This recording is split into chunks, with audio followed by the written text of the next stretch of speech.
the Executive Vice President of the Ohio Farm Bureau Federation, Jack Fisher, to say a few words. Thank you, Senator. Good to see you. Nice to see you. Well, I am Jack Fisher, Executive Vice President of the Ohio Farm Bureau, and happy to be here on behalf of our 234,000 member families, and to support the work of our good senators here. You know, on occasion, farmers would just as leave government leave us alone.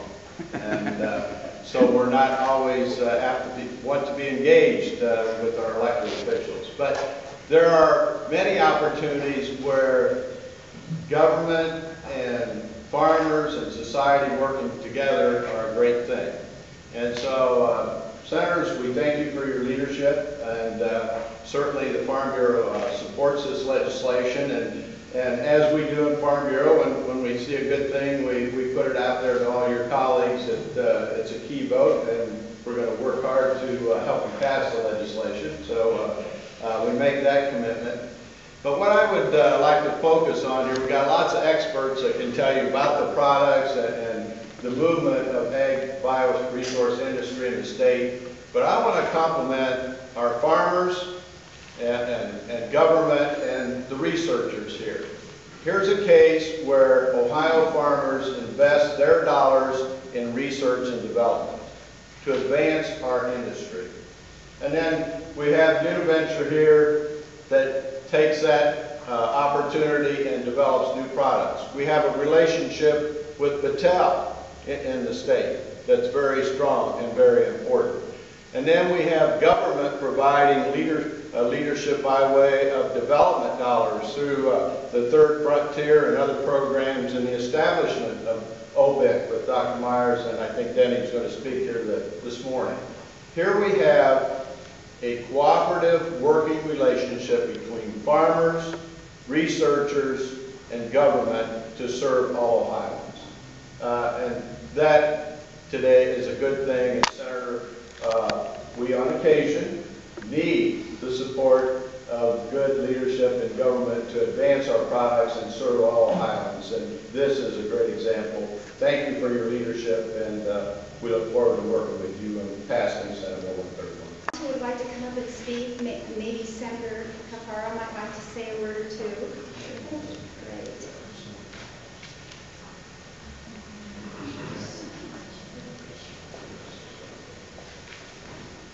Good morning, everyone, and I certainly want to thank Senator Gillmor.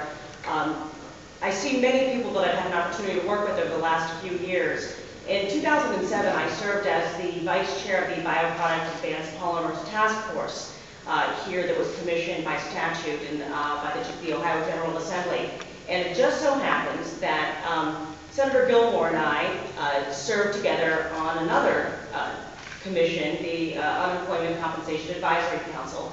So we got to talking last week, and we shared the vision that the best way that we can reduce unemployment here in the state of Ohio is by creating economic opportunity.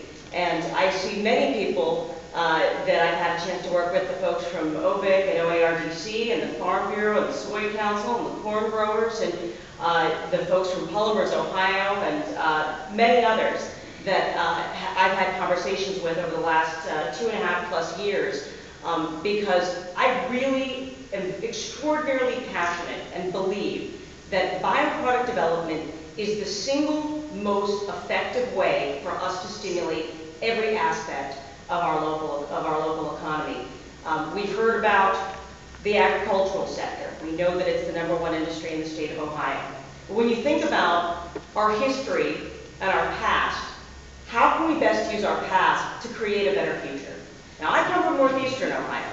I represent Trumbull and Ashtabula counties, so I have both very rural, agricultural-based areas and very, very significant industrial regions as well.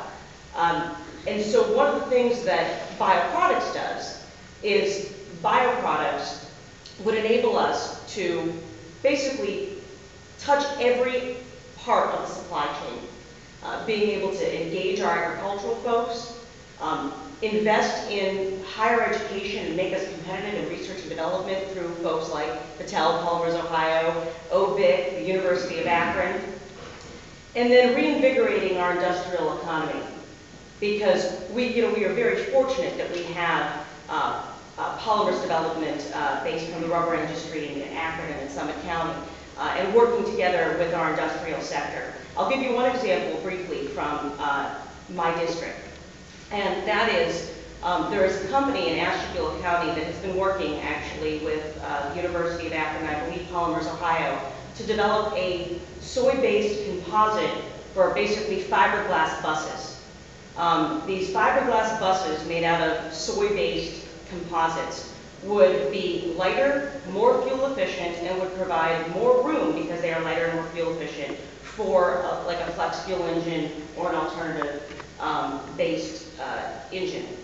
So I'm very excited, and I'm so glad that Senator Gillmor was willing to engage me, because again, many of you know that this has kind of been my baby over the last several years. And that I truly believe, and as I have been kind of going back and forth since I served on the task force, that the best way that we can stimulate this industry is by utilizing the purchasing power of our state to kickstart and jumpstart the consumption of bioproducts. So we want to do our part. I look forward to joining Senator Gillmor. I want to congratulate her for the foresight, and I'm glad that we had a chance to talk, and we will certainly be sharing. We have several bill drafts on related things, including the purchasing program and others left over from the last General Assembly, so we'll be working together, and I look forward to a bipartisan effort to reinvigorate Ohio's economy. Thank you again, Senator Gillmor, and thank you, all of you, for being part of this. Is there any chance this could be included in the budget?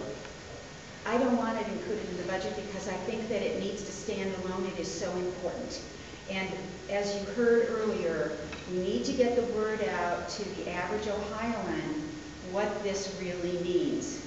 That with no new revenue dollars, just what we're already spending, we can help our farmers, we can help small business, we can help large manufacturing, and we can encourage young people to go into post-secondary education, 1 year, 2 years, 4 years, so that they can either work in this industry or create some of these products. So I think it's a win-win, building on the strengths that Ohio already has. And the governor, in November of 2007, at the Midwest Governors Conference, signed an agreement saying that he agrees that the states should participate in this purchasing program. So I feel that I already have his complete support. We allow for the administrator of DAS to promote rules that will come through JCAR. Unfortunately, I'm a member of JCAR. But yes, it would mean that the bio-preferred list established by the federal government and vetted through Iowa State University's testing program, which currently has 3,000 items on it and is available on the website, but also this summer we'll have 10,000 additional items added to it. And yes, that will need to be checked and then meet the 3 federal criteria which we are adopting. And that is that they would be at the same or lower price, the same or greater effectiveness, and reasonably available. In other words, you wouldn't have to wait a very, very long time. Naturally, since this has bipartisan support and a lot of people are excited about it, I think that the rulemaking will be not difficult, because there is no reason not to do this. Senator Gillmor,